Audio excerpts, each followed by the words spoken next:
Bonjour Emmanuel Duparc, vous êtes le président de cette société des journalistes de l'AFP qui signe cette tribune dont on parlait à l'instant dans le sujet de Sophie Samaï.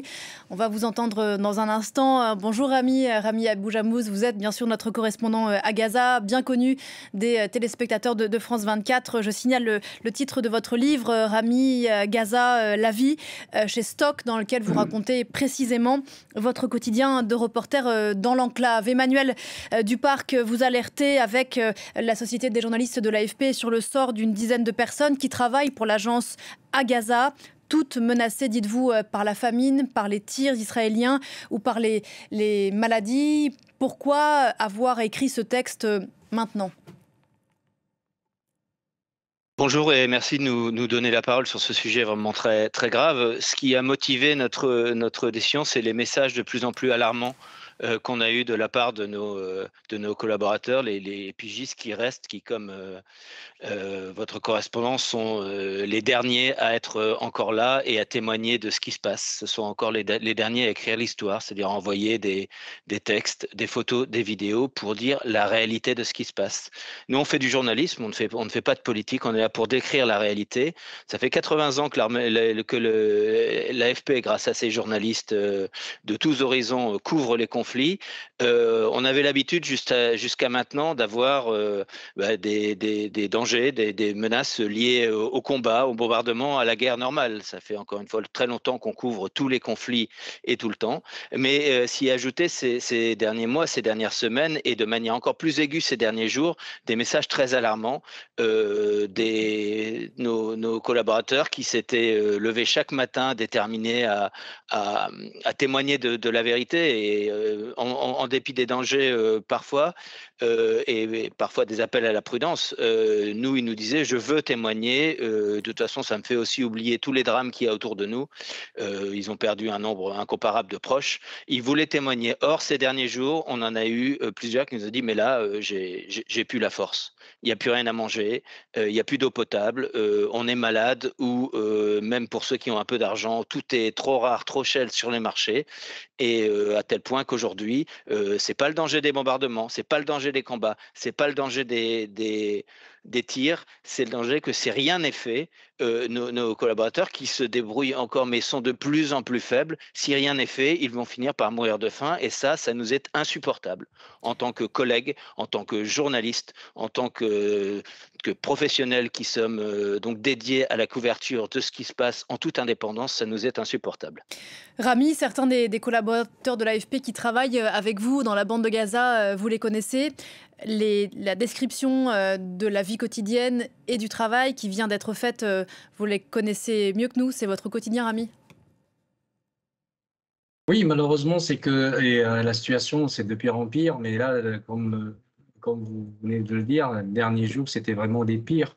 Et surtout pour un journaliste, c'est un peu la motivation et surtout le déplacement. Parce que pour couvrir ce qui se passe, il faut se déplacer d'un endroit à un autre, d'un endroit où, je ne veux pas dire d'une région à une autre parce que c'est presque impossible. Mais même dans la même ville, de se déplacer pour couvrir les infos, il faut un peu d'effort. Et malheureusement, on n'a pas cet effort-là, on est épuisé. Et les journalistes, c'est un peu les rares personnes à Gaza qui continuent à travailler avec les médecins, les secouristes, les gens qui font beaucoup de travail, surtout de travail physique. Aujourd'hui, on ne peut pas se déplacer faute de carburant parce qu'il n'y a pas de fuel qui rentre dans la bande de Gaza. Donc, comme c'est écrit sur le communiqué de l'AFP ou bien la tribune de l'AFP, c'est que la majorité maintenant se déplace soit à pied, soit sur des charrettes tirées par des animaux. Et les derniers jours, c'était vraiment très et même trop difficile de trouver quelque chose à manger. Le problème, c'est que nous, en tant qu'homme sur place, on peut résister, on peut se débrouiller. Mais quand votre fils demande à manger et que vous ne pouvez pas lui donner à manger, c'est ça qui écrase la personne de l'intérieur. On est un peu déchiré. Moi, il y a 2 jours, quand mon fils Walid il m'a demandé à manger le matin parce qu'il se réveille tôt, comme son père, il voulait manger et on n'avait plus de pain. Et le problème, c'est que là, ce qu'on demande aujourd'hui, c'est vraiment la moindre des choses, c'est avoir de la farine pour faire du pain, parce qu'on ne parle plus d'autres aliments ou bien notre nourriture.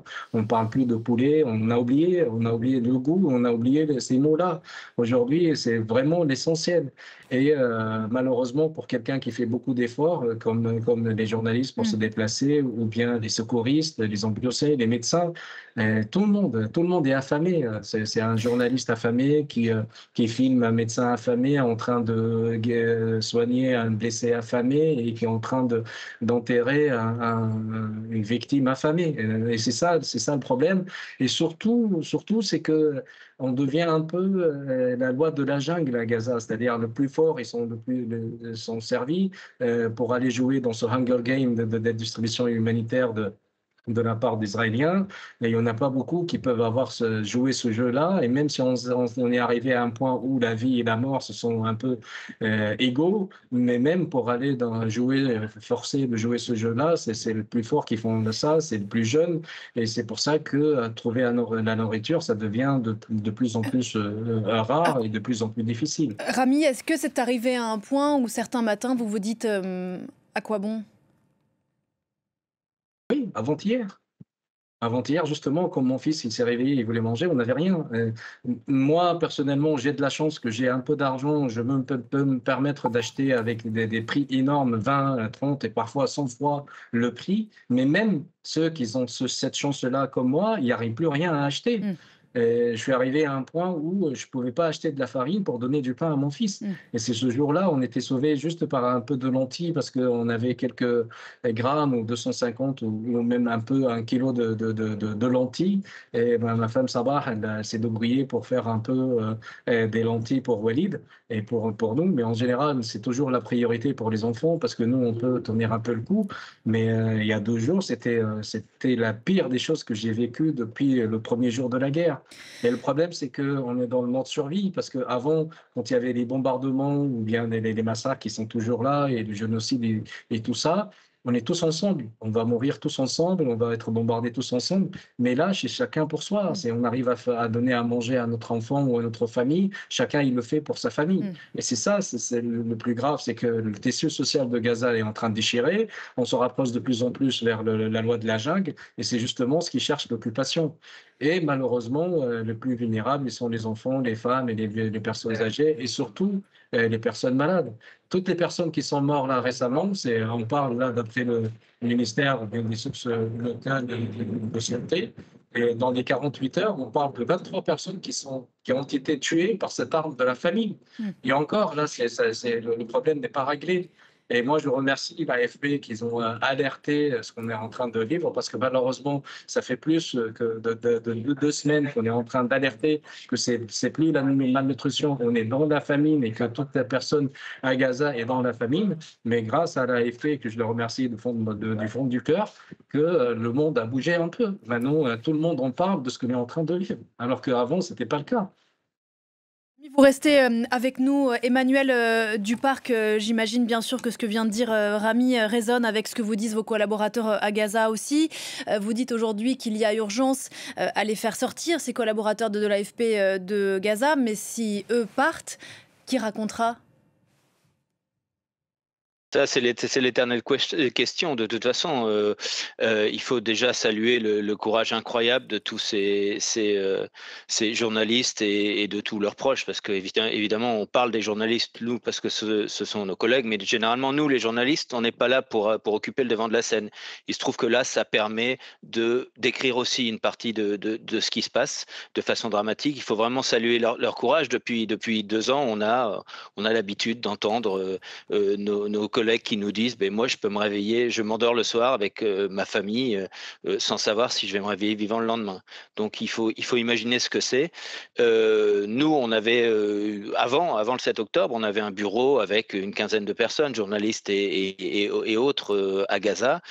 Cette génération-là qui avait vécu preuve de son indépendance avait fait du journalisme et fait des reportages sous des pouvoirs différents, que ce soit le LP, le Fatah, le Hamas, preuve de son indépendance. Ils ont fini, eux, par réussir à sortir 6-7 mois après le 7 octobre. Là, c'est une autre génération.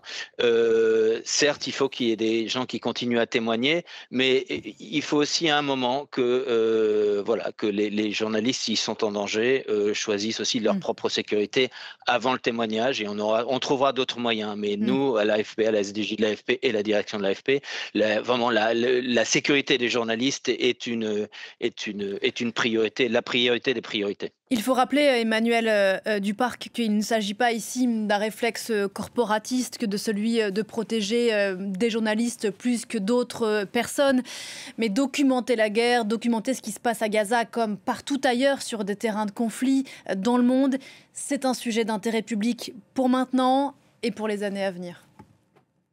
Oui, on aimerait, nous, comme vous le disais à l'instant, j'aimerais mieux ne pas être là et rester en arrière-plan comme c'est le travail de tout journaliste. On n'est pas là pour faire de la politique, on est là particulièrement pour décrire ce qui se passe, faire du reportage et écrire l'histoire au présent.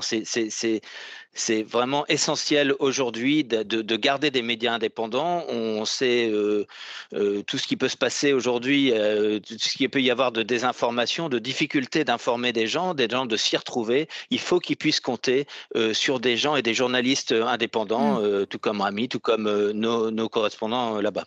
Et plus les portes de Gaza restent fermées d'ailleurs aux observateurs étrangers, qu'ils soient journalistes ou qu'ils soient ONG, plus cette indépendance-là, éditoriale aussi, est mise en péril. Faut-il le rappeler, un territoire fermé depuis 21 mois à ce point, c'est du jamais vu dans l'histoire moderne. Il y a eu d'autres conflits peut-être moins connus où des territoires ont été fermés très très longtemps aussi. C'est difficile de faire une comparaison, mais en tout cas, oui, nous, ce qu'on observe de manière inédite, c'est que c'est plus la sécurité, c'est plus les attaques les attaques sont toujours le danger, mais il y a vraiment le fait de mourir enfermé et de mourir sans rien et sans pouvoir témoigner de rien. Et ça nous insupporte en tant que journaliste.